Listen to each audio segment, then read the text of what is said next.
In February of 1957, a man was checking his rabbit and weasel traps in the woods off Susquehanna Road in Fox Chase neighborhood of Philadelphia when he came across a deceased child in a box.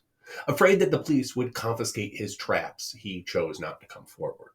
Days later, a 26-year-old college student saw a rabbit run across the road into the underbrush. Knowing there were traps in the area, he followed the rabbit into the woods. At least, that's a story he gives the newspapers. It is suggested that he may have actually been in the area to spy on the students of the nearby all-girls school. Regardless, he too saw a boy in a box. Initially, he chose not to come forward either, thinking that it was a large doll. But when he heard a report about a missing child named Mary Jane Barker, he made the decision to go to the police. The body was not Mary Jane Barker. It was that of a malnourished 4-year-old boy that bore signs of physical abuse. He was wrapped in a blanket and had been cut into three pieces and placed in a bassinet box from a JCPenney's department store. It was also noted that the child had surgical scarring on his ankle and groin and a L-shaped scar under his chin. The child had been cleaned and his hair was crudely but freshly cut. Strands of hair were still found on the body. 270 police recruits from the academy came out to scour the area for clues. They discovered a men's blue corduroy cap, a child's scarf, and a white handkerchief with the letter G in one of the corners. Initially, the police were optimistic that they would be able to quickly learn who the child was and find his killer. Fingerprints and footprints led nowhere. The best leads they had were the JCPenney box, the blanket, and the hat. Unfortunately, none contained any fingerprints. The store that sold the bassinet said that they had sold about 12 of them. They, however, had no record of who they sold them to. Being the 1950s, credit cards weren't common. And unlike today, stores weren't in the practice of taking down customer information for marketing purposes. The news about the bassinet was released to the public, and 8 of the 12 individuals came forward to show that they still either had their boxes or that they had long since thrown them away. The hat, likewise, led to a dead end. It had a label that it was from Robbins Bald Eagle Hat and Cap Company. Police went there and talked to the owner, Miss Hannah Robbins, and she recognized the hat and said that she had made about a dozen of them before May of 1956. What was unique about this one that the police had found was that it had a leather strap. Only one cap that she made had a leather strap, and the man who purchased it asked to have it customized.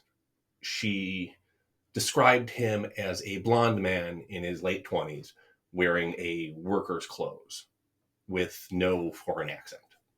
Like the JCPenney's customers, however, the man paid cash and no details of his identity were taken down. 400,000 flyers were made with a picture of the boy, and they were distributed all throughout Philadelphia. They even sent flyers with the gas bill in the hopes that someone would recognize the child. The boy remained in the morgue for months to allow people to come forward and view the body in an attempt to identify it. Many people did, and time and time again, it was proven just to be false leads. Several people from Camden, New Jersey identified the child as the son of Charles Speece. He was not. In another instance, a Marine came forward saying that it was one of his 17 brothers. His brother was found alive living in California. Still another group identified him as Stephen Dahmen, a child who had been abducted from Long Island, New York in 1955. This theory was due largely in part to the fact that Steve Dahmen, like the boy in the box, had an L-shaped scar under his chin. This lead, too, turned out to be false. After Months without answers, they finally had to bury the child. He was buried in a potter's field. It was the only grave there to be given a tombstone. It read, Heavenly Father, bless this unknown boy. Investigations, of course, continued, with many officers over the years taking the case extremely personally. And before we get into the boy's true identity, I'd like to cover a few of the top theories. The first theory was that it was the child of a foster home on Morden Road, about a mile and a half from where the boy was found. This was the home of Arthur and Catherine Nicoletti, and Catherine's daughter from a previous marriage, Anna Marie Nagel. Anna was 20 at the time of the initial investigation. She had had 4 children out of wedlock. 3 of them were stillborn, and the 4th tragically electrocuted by a nickel ride outside a grocery store. They were regularly have between 4 and 25 children in their care at any given time.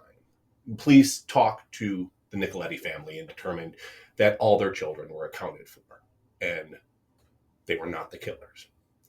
In 1960, however, an investigator from the medical examiner's office, Remington Bristow, spoke with a psychic named Florence Sternfeld.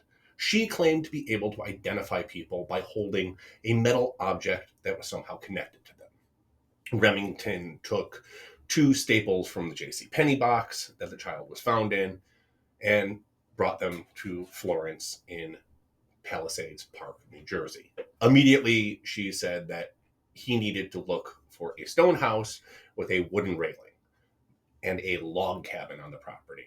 She said that there would be children playing in the log cabin. Bristow searched everywhere in the Fox Chase area for the house Sternfeld described and found the Nicoletti foster home matched perfectly. It was stone with a wooden railing and had a log cabin out back. The children in Nicoletti's care would summer in the cabin.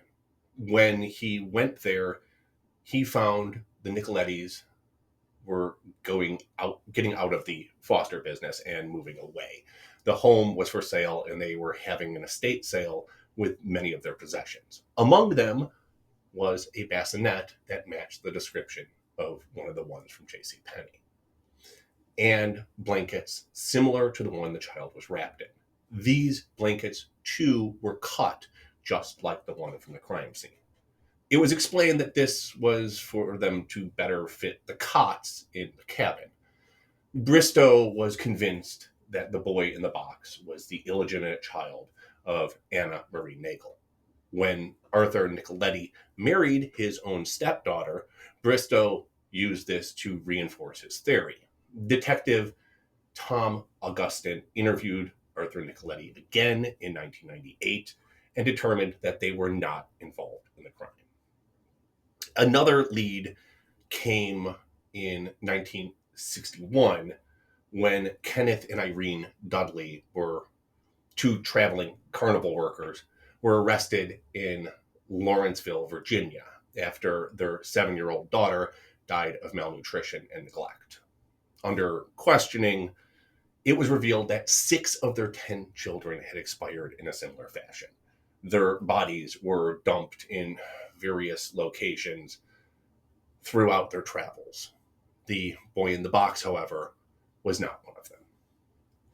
In 2002, a woman identified only as M, or in some cases Martha, came forward to say that her mother had purchased a child named Jonathan. The child was raised in squalor in the basement of their home in Lower Merion, Pennsylvania.